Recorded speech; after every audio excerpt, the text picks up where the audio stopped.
তুমি অমুক পাওয়ার দেখায় একটা মানুষকে পিটায় মেরে ফেলে দিলা, অমুক পাওয়ার দেখায় একজনের সম্পদ কলমের খোঁচা দিয়ে দখল করে ফেলে দিলা, মনে করলো যে কেউ দেখলো না। খালি নিঃশ্বাসটা বন্ধ হোক, কবরে যাও, আল্লাহ দেখাবে তোমাকে। খালি কবরে যাও, মুনকার আর নেকির যখন আসবে, চোখগুলো হবে নীল রঙের চোখ, ভয়ঙ্কর। কেমন চোখ ভাই?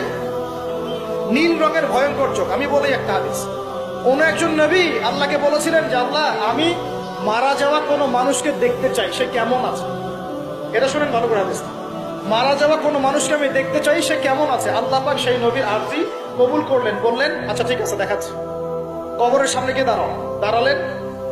1000 বা 2000 বছর আগের কোন ব্যক্তি যে মারা গেছে, তাকে কবর থেকে চিন্তা করা।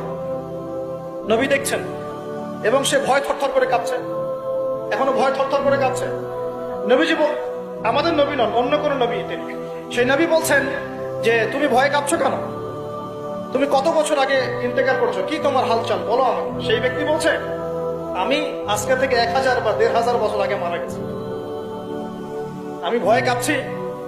যখন আমি মারা যাচ্ছিলাম, মালাকুল মউত যে আকৃতি নিয়ে আমার সামনে এসেছিল, ওই আকৃতি আমি এখনো ভুলতে পারি না, তাই দেখে আমি থরথর করে কাঁপছি। তিনি বলছেন যে আমি 1500 বছর হয়ে গেছে আমার মউতের, কিন্তু আমার দেহ থেকে এখন পর্যন্ত রূহ কবজ করার যে কষ্ট, এই কষ্ট এখনো যায় না।